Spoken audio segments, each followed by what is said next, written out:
Hello tout le monde et bienvenue dans cette nouvelle vidéo. C'est la vidéo numéro 3 pour tricoter le pull flax en pas à pas.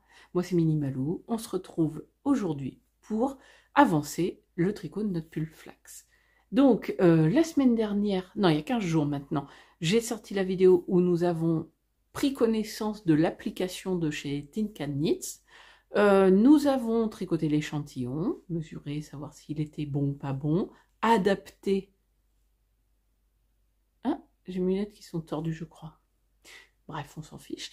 Adapté soit notre taille d'aiguille, soit notre choix de taille de tricot.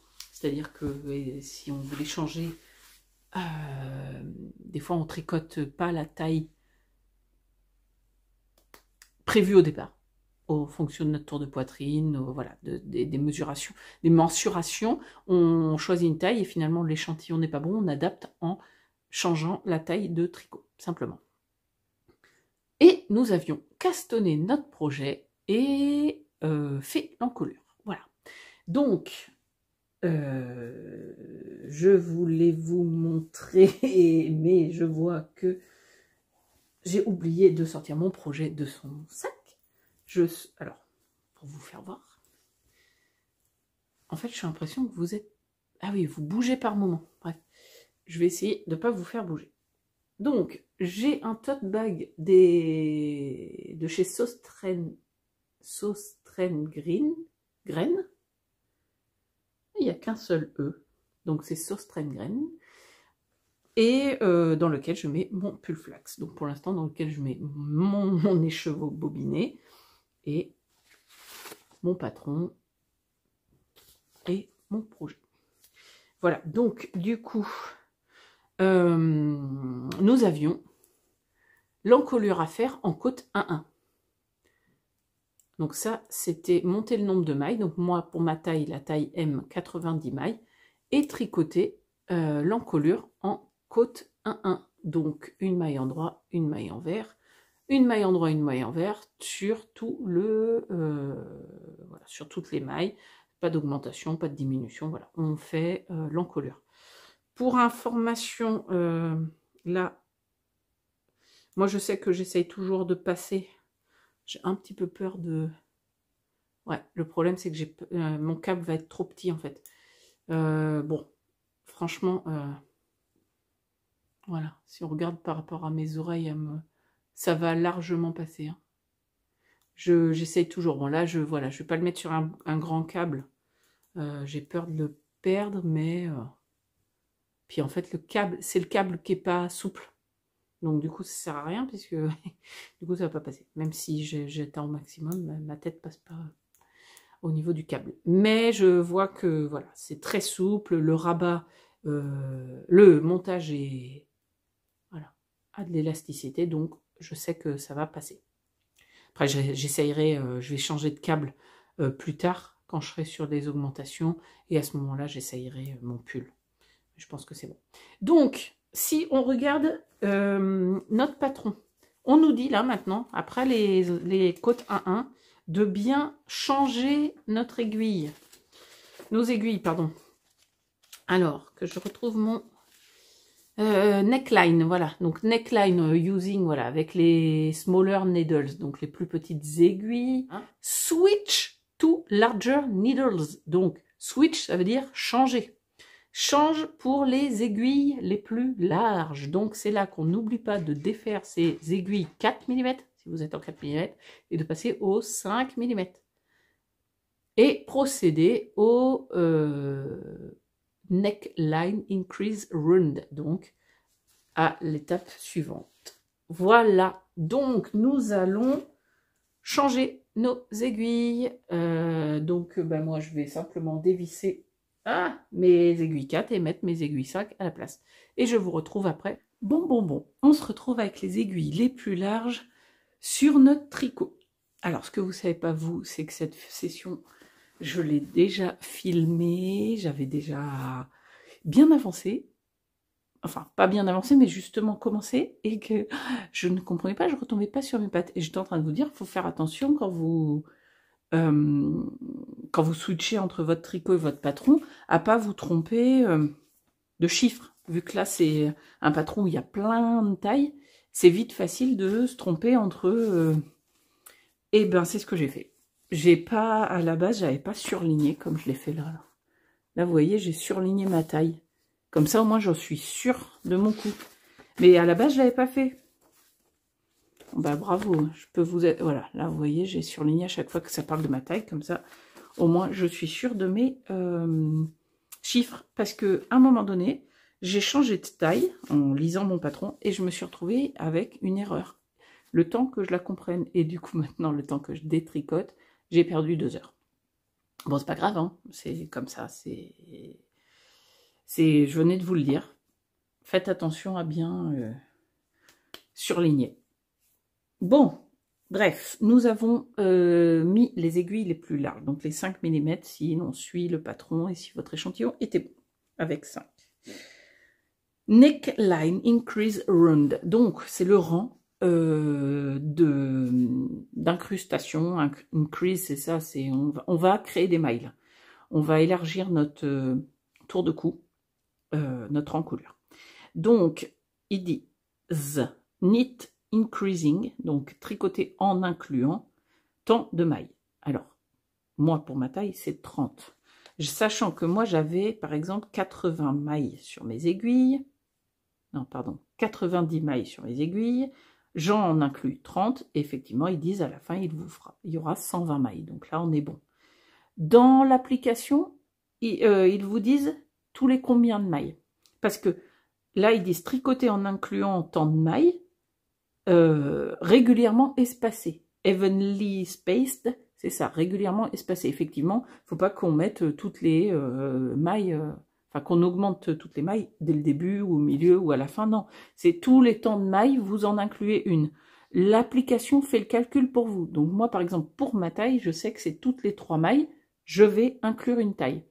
Et dans le patron papier, pareil. Ils ne disent pas comment inclure la maille. Faire une augmentation, mais quel type d'augmentation? Ça nous laisse le choix, sauf que si on regarde dans l'application, il y a une petite flèche, un menu déroulant. On clique dessus, ça déroule un menu. Et où il y a écrit, par exemple, inclure une maille, on clique dessus et ça nous ouvre un tuto. Non, cette application, elle est vraiment parfaite. Et le tuto dit qu'il faut faire une maille en incluant... il vous faut voir comment faire votre augmentation. Donc, ce que je vais faire, c'est que je vais le faire avec vous, comme ça, vous allez voir. Allez, je vous retourne et on fait ça. Alors, on prend notre tricot. On a notre tricot. Et je suis emmêlée. Voilà. On place notre marqueur de début de rang. Et moi, sur la taille M, on me dit tricoter 3, donc K3. Donc 1, 2, 3. Et M1, donc incluez une nouvelle maille. Alors, hop, c'est pas plus compliqué. On fait ça. On prend le brin de fil d'en dessous et on inclut une maille. Je vous le refais voir.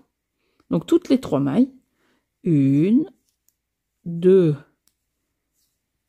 et 3 mailles. Alors si les mailles sont serrées un petit peu, c'est normal. On passe d'aiguille 4, donc on avait tricoté en 4 à 5. Donc forcément, ça tire un peu sur ce rang. Après, vous allez voir, ça arrête. Donc, on vient avec notre aiguille de droite. Enfin, moi, je le fais avec mon aiguille de droite, mais on peut le faire avec l'aiguille de gauche. Hein. Chercher la maille en dessous. On vient mettre notre aiguille de gauche ici. Comme ça, ça tient la maille et on tourne autour. Allez, on en refait. 1, 2, 3. Donc, on vient chercher notre fil. On tire bien entre là. On vient chercher. Moi, je la pose ici pour m'aider. Et je fais une maille. 1, 2, 3. Une dernière fois, je vous montre. Et après, on finit notre tour. Comme ça, on continue, quoi, jusqu'à la fin du tour. Donc, je viens chercher... En fait, je suis bête, hein, parce que Je pourrais faire ça, mais moi, c'est vrai que souvent, je fais 1, 2, 3. Je sais pas pourquoi, je vais faire ça, chercher mon fil, m'aider comme ça. Je sais pas, ça sert à rien, mais moi, ça me tire. Bref, vous faites ou vous faites pas. 1, oh là, faut que je compte parce que je vais faire des bêtises. 2, 3, et je vais faire ma maille. Voilà. Et j'en fais 30 comme ça pour la taille M. Vous en faites le nombre qu'il vous faut pour votre taille. Allez, je coupe, je vous retrouve à la fin du rang. Voilà, donc du coup, on a fini notre rang. On a inclus nos mailles en faisant une augmentation. Vous voyez Armand un petit peu, là, qui est là, ce coquin. Mais c'est pas grave. Alors, on va passer au yoke. On va faire un rang qui s'appelle marqueur. Setup, marker, je ne sais pas comment on dit un marqueur en anglais. C'est pas grave. Ça veut dire qu'on va installer les marqueurs pour le raglan. Donc, K2, donc c'est tricoter 2 mailles en endroit. P, alors là, vous choisissez, pour moi, ça sera 12. Donc, P, c'est tricoter à l'envers. Donc, je vais faire 2 mailles endroit, 12 mailles envers, 2 mailles endroit et je vais placer un marqueur. Puis, je vais tricoter à l'endroit 44 mailles. Et ça, je le fais 2 fois. Twice, ça veut dire 2 fois. Donc, ce qui est entre crochets, je le fais 2 fois. Donc, on va faire ensemble déjà pour vous montrer. Du coup, donc, on a dit K2. 1, 2, et 12 envers. Donc ça, les mailles envers, c'est parce qu'on est en train de dessiner les épaules. Si vous regardez sur le patron, les épaules ont un motif qui est un peu différent. C'est pas du jersey. Donc, hop, hop.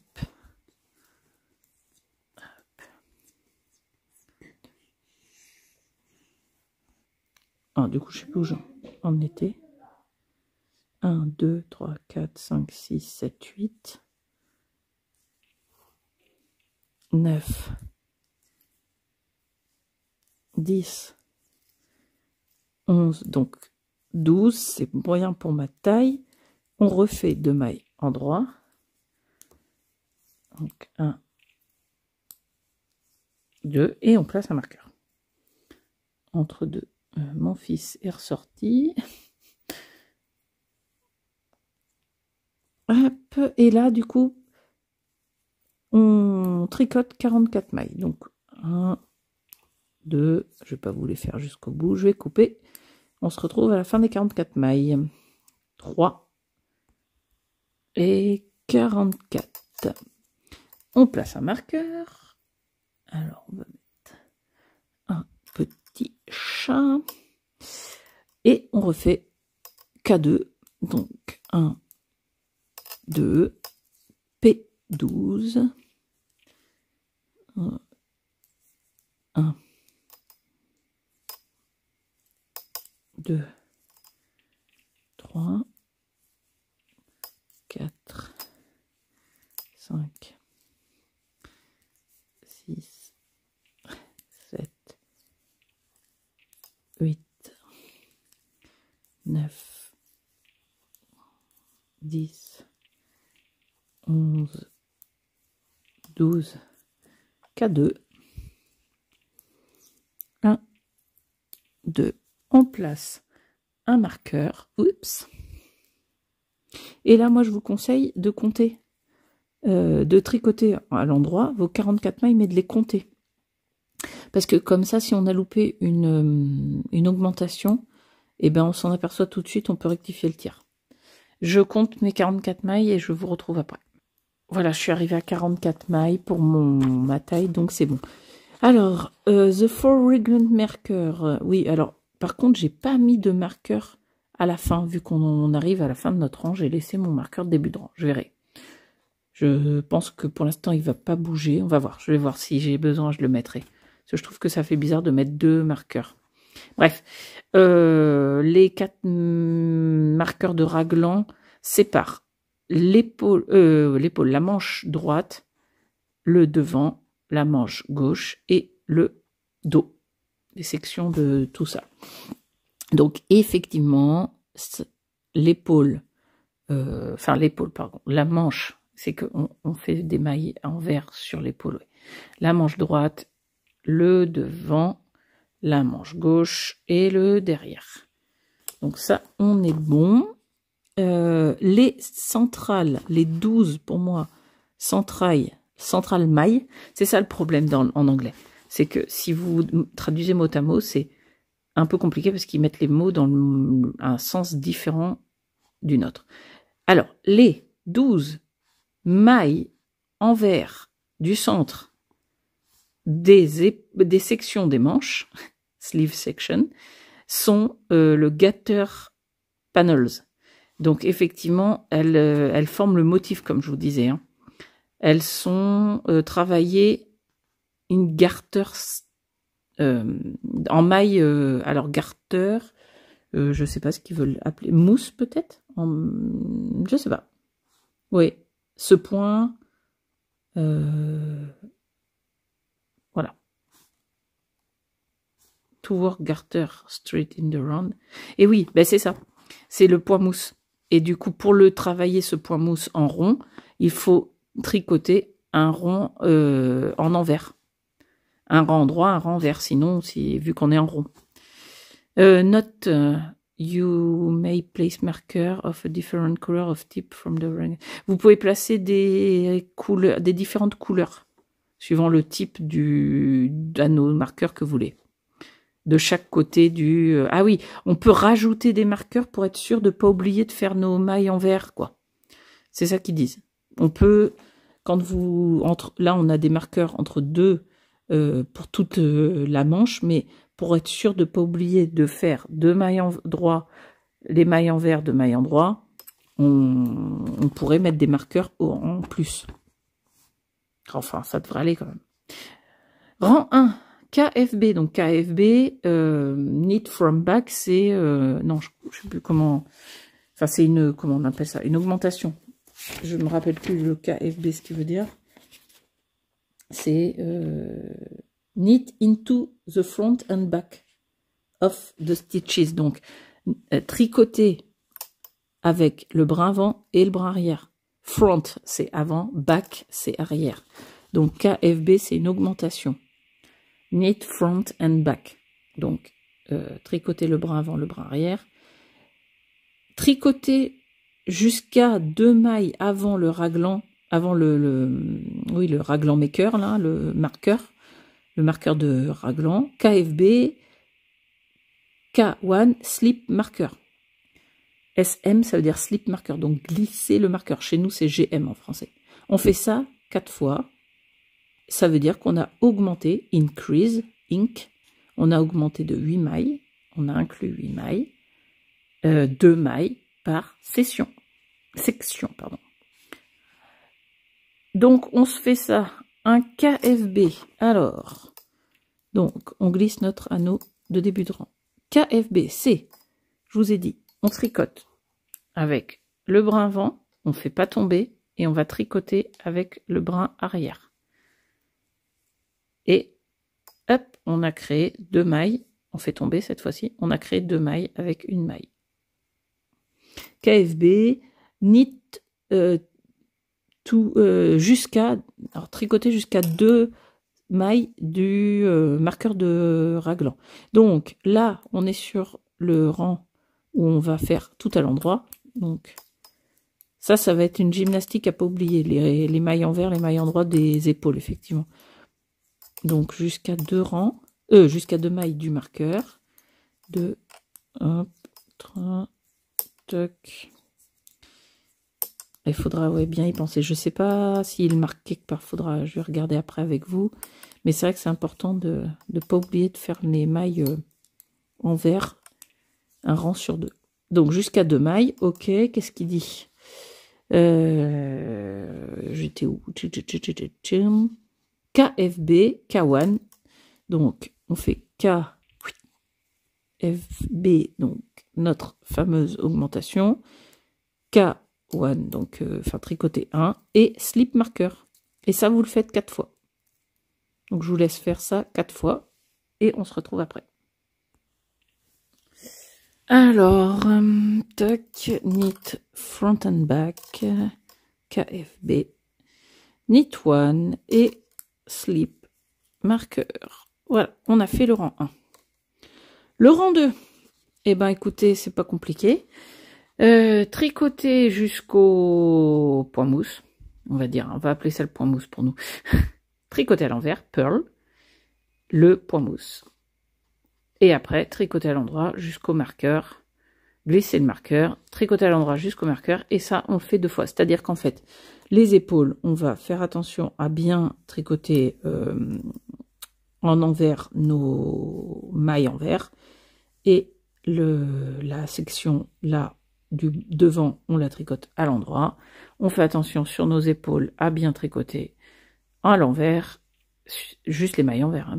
Bien évidemment, les 3 qu'on a, enfin les 2 qu'on avait plus celles qu'on a créées, du coup ça fait 3 mailles. À l'envers, 3 mailles. Et on va faire ça 2 fois. Et du coup, on aura notre rang 2 de fait. Donc 1, 2, 3, parce que c'est nos 3 mailles endroit. On fait nos mailles envers. Donc pearl. Ça fait notre point mousse. En fait, c'est pour ça qu'ils vous disent de placer des marqueurs. Et à la limite, je vais le faire au prochain tour du coup, puisque là, j'ai commencé. Enfin, je pourrais faire, mais je le ferai au prochain tour parce que finalement, ça empêche de compter. Ça empêche de se tromper parce qu'on va augmenter, je pense, régulièrement. Hein. J'ai pas lu la suite du patron, mais vu que c'est un raglan, ça me paraît logique. Hein. Les raglans, on augmente. Un rang sur 2 généralement. Donc là, je pense que c'est ce qui va se passer. On est en train de faire le rang 1, le rang 2. Et on va nous dire d'augmenter, de répéter ces 2 rangs plusieurs fois. Oui, vous voyez, là, j'aurai un marqueur. Je saurai, j'en suis sûre, je passe en endroit. Ouais, je vais mettre des marqueurs. Donc voilà, du coup, on va faire ça. On fait nos mailles, là on glisse, on va tout faire à l'endroit. À l'épaule, là, on refait nos histoires de 3 mailles. On va placer les marqueurs, ça serait pas mal. Nos mailles envers, nos 3 mailles endroit, et tout à l'endroit jusqu'à la fin du rang. Ça, c'est le rang numéro 2, donc je vous le fais pas parce que là, franchement, voilà, je vais pas vous montrer comment on fait des mailles endroit. Donc on fait ça 2 fois. Notre rang 1, notre rang 2 sont faits. Et là, effectivement, travailler les rangs 1 et 2, au total, un total de tant de fois. Alors moi, ça sera 16 fois, times fois. Donc de 16 fois.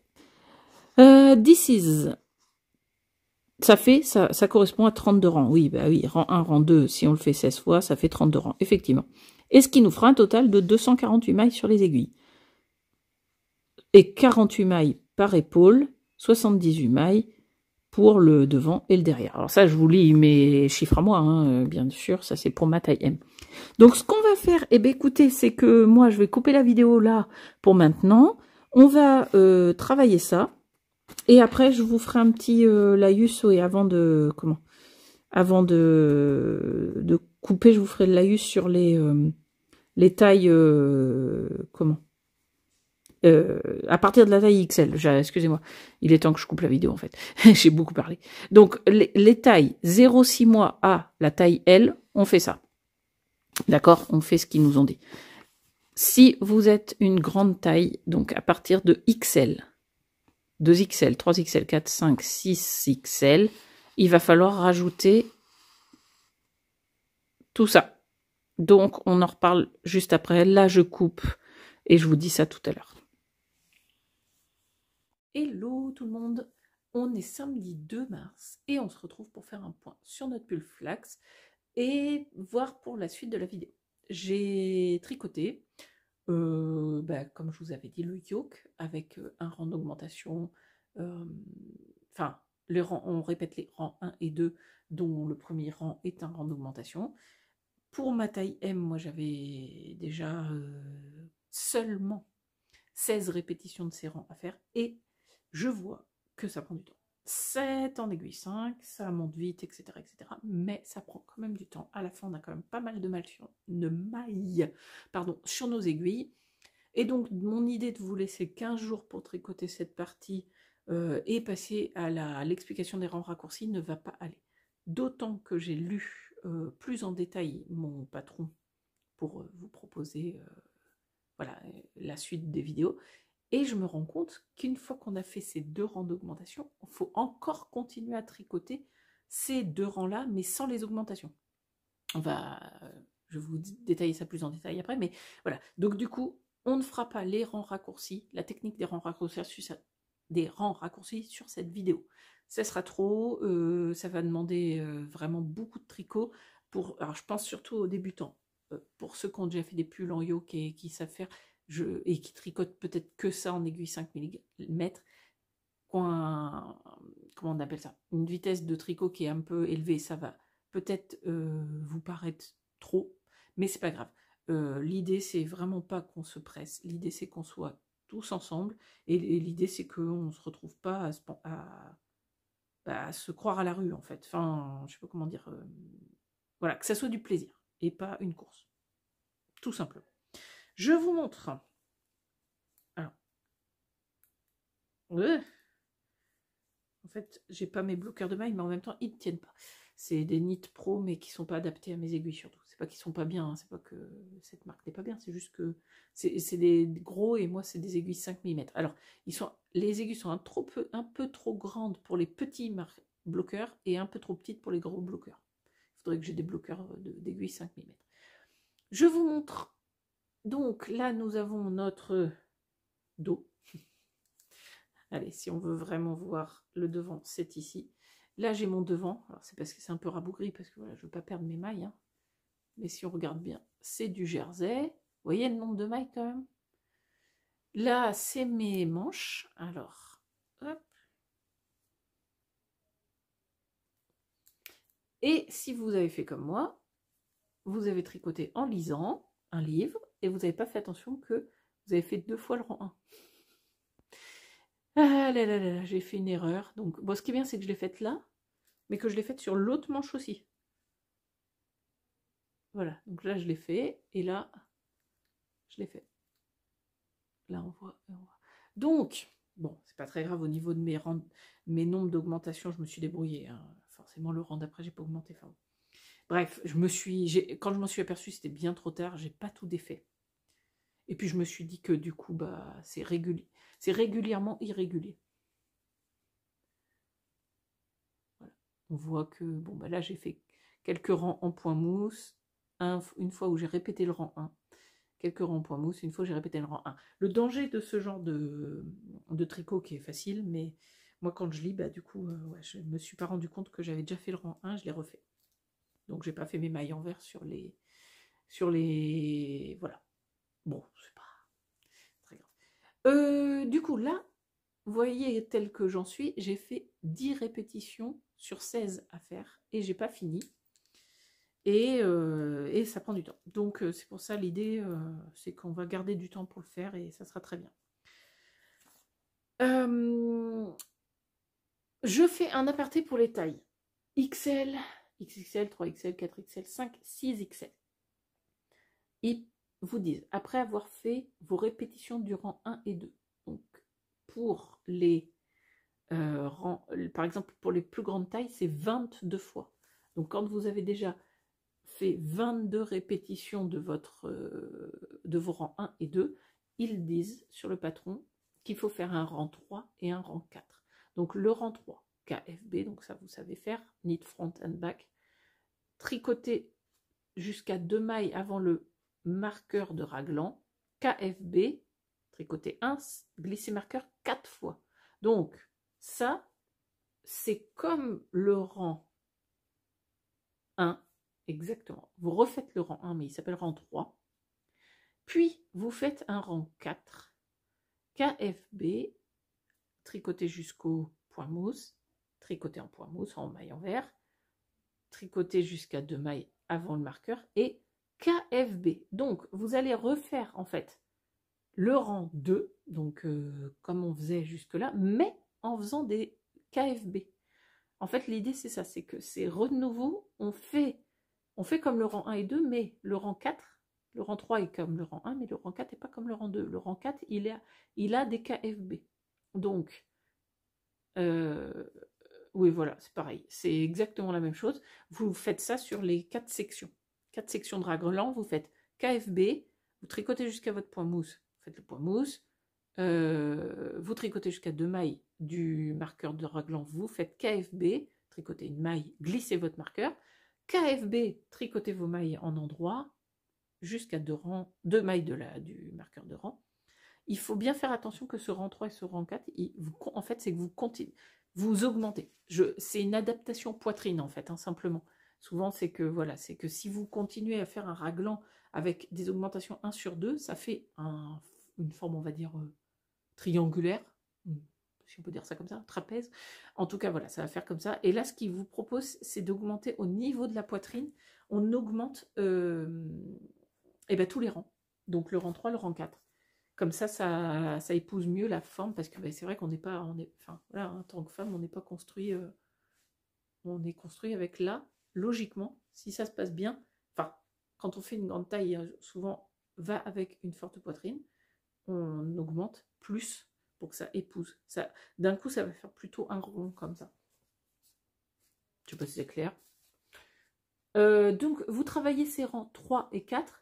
Au total, alors 2 fois, 4 fois, 5 fois, enfin voilà, ça va dépendre de votre taille. Et il vous redonne le nombre de mailles que vous devez avoir sur vos aiguilles, combien à chaque manche, combien pour le devant et le dos. Puis, rang 5, knit tout raglan. Donc, tricoter jusqu'au marqueur de raglan, glisser le raglan, KFB, KFB, knit tout, nanana. Donc là, ils vous font augmenter KFB sur vos devant et dos. Pareil, donc ils continuent à vous dire, vous arrêtez d'augmenter les manches, parce qu'après, vous avez, enfin voilà, les manches n'ont pas besoin non plus d'être trop grandes, je pense. C'est vraiment, là pour le coup, je pense que c'est un patron qui est pensé pour être hyper adapté au niveau de la morphologie des gens. Donc ça, c'est très bien. On n'est pas à des formes géométriques, donc forcément il faut adapter les patrons de tricot. Donc voilà, vous tricotez vos manches normales, KFB, tricotez le KFB, K1, twice, donc ça c'est rang 5. Le rang 6, vous faites vos manches avec, faites bien attention à bien mettre les mailles en vert pour faire votre point mousse. KFB, et pareil, vous continuez sur le rang 6 à augmenter au niveau du devant et du dos. Et vous travaillez ces rangs 5 et 6, au total, 2 fois ou 3 fois. Voilà. Et ça vous redonne encore tous les nombres de mailles que vous devez avoir sur vos aiguilles pour chaque manche. Ce qui est bien, ça, c'est que régulièrement, il vous donne le nombre de mailles. Ça nous permet de régulièrement vérifier qu'on est bon sur nos aiguilles. Donc ça, c'est l'adaptation pour les tailles à partir de XL, après avoir fait vos répétitions du rang 1 et 2, le nombre de fois que vous avez demandé. Et là, moi, je me suis dit, impeccable, on va passer au rang raccourci. Rien du tout qu'on passe au rang raccourci. Après, ils vous disent, check yoke depth. Work in patterns, donc travaillez le patron, comme le patron. No further, alors là, mon accent est vraiment très mauvais. No further increase continuing garter panels. Donc, en français, ça donne travailler comme le patron, ne pas d'augmentation supplémentaire, continuer le point mousse. Donc, il faut jusqu'à ce que jusqu'à ce que votre yoke mesure, alors là, tant de centimètres suivant votre taille. Par exemple, moi, la taille M, l'application me dit 21,5 cm. Pour le mesurer, il faut mesurer from the bottom of the ribbing. Donc, il faut mesurer à partir du... Comment? Bottom up. Ah oui, du dessous des côtes. Ah purée la vache, moi j'ai mesuré à partir du haut du côte. Non, donc vous mesurez là, à partir du bas des côtes. Bottom, c'est en bas. Donc vous mesurez vraiment votre yoke. Vous ne mesurez pas les 3 cm de côte que vous avez déjà fait. Enfin 3 cm pour ma taille. Vous mesurez à partir vraiment du point Gersel. Hein. et vous mesurez le nombre de centimètres qu'il vous demande. Et donc, on va continuer à travailler comme ça. Donc, c'est-à-dire qu'il va falloir faire, en fait, vos manches. Un rang sur deux, vous n'oubliez pas qu'il y a votre point mousse. Et le reste, tout en maille endroit. Donc, un rang entier en maille endroit, le rang 1. Et le rang nœud, vous faites tout à l'endroit, sauf les 12 mailles. Enfin, pour moi 12, mais donc 8, 10, 12, 14, 16, suivant votre taille. Sur les, là où vous avez mis entre vos marqueurs, vous n'oubliez pas un rang sur deux, sur le rang 2 par exemple, vous faites du point envers sur ces mailles-là. Voilà. Et il faut que ça fasse tant de centimètres. Et bien quand on aura fait ça, je peux vous assurer que 2 semaines, c'est pas assez. Donc je monte à 3. Oui, je vous laisse 3 semaines pour le faire en me disant que déjà, peut-être, ça peut être juste. Mais bon, je veux pas non plus que ça soit trop lent. Donc, ce qu'on fait, c'est que je laisse 3 semaines pour faire tout ça. Donc là, on est aujourd'hui pour vous, le dimanche 3. Donc, si je laisse 3 semaines, 21 plus 3, ça fait 24. Ça fera le dimanche 24. Le dimanche 24, on se retrouve pour passer, là pour le coup, au rang raccourci. Parce que franchement, il y a déjà de quoi faire. Voilà. Si vous voyez que vous n'y êtes pas du tout, que vous trouvez que c'est trop rapide, vous me le dites, vous le notez en commentaire de cette vidéo ou vous allez le dire sur le Discord. De toute façon, je vous laisse le lien du Discord toujours pour vous inscrire si vous voulez en dessous de la vidéo. Vous me le dites et on adaptera. Il n'y aura aucun souci. Si vous trouvez vraiment que voilà, c'est soit pas assez détaillé, enfin voilà, s'il y a quelque chose à me dire, vous le dites en commentaire de la vidéo ou sur le Discord. Je referai une vidéo peut-être voilà, plus détaillée pour un certain point, s'il y a quelque chose qui... Je pense pas qu'il y ait besoin de plus de détails, hein. C'est pour ça que je ne détaille pas plus, je trouve que déjà, voilà, c'est assez clair. Maintenant, si vous trouvez que ça ne l'est pas, vous le dites, j'adapterai. Et si vous trouvez que 3 semaines, c'est trop court, pareil, vous le dites et on adaptera. À ce moment-là, on laissera 4 semaines, il n'y a pas de problème. Si vraiment vous êtes une majorité à me dire que c'est beaucoup trop long, on passera 2 semaines. Mais je pense pas. Ben voilà, je vais aller continuer mon pull flax. J'adore. Franchement, je sais pas ce que vous en pensez. Moi, depuis que j'ai ce tricot sur mes aiguilles, je kiffe. Et c'est surtout que j'ai très envie d'aller glisser ma tête là-dedans. Maintenant que j'ai un câble plus grand. Ah, si j'enlève ma couette et mes lunettes, regardez. Voilà. J'ai très envie d'avoir ce pull sur moi. Même avec son petit défaut. Voilà, j'adore cette couleur de laine. Je trouve que le col est bien. Il est vraiment bien. Ça va être un pull pour l'hiver qui va être super. Quand on l'aura fini, ça sera peut-être plus la saison pour le porter, mais c'est pas grave. On l'aura nickel au moment des premières fraîcheurs de fin d'année 2024. Voilà. En tout cas, je trouve que c'est un pull complètement de saison pour le tricoter actuellement. Chez nous, en Charente-Maritime, il flotte, il flotte, il flotte, il flotte non-stop. C'est une catastrophe. Et ben, ça fait du bien d'avoir un tricot avec des grosses mailles sur ses aiguilles. Je vous fais des gros bisous. Je vous souhaite un bon tricot. Merci d'être là. Je vous dis à très bientôt pour une nouvelle vidéo. Alors, en ce moment, vous savez, en plus des vidéos du pull flax, il y a les vlogmas. Donc, vous me retrouvez tous les jours. Voilà, allez, je vous dis à très bientôt. N'hésitez pas à m'envoyer des messages. On est là pour discuter, pour échanger autour d'un tricot et c'est bien le but de ces vidéos. Allez, bisous, cette fois-ci j'y vais. Au revoir.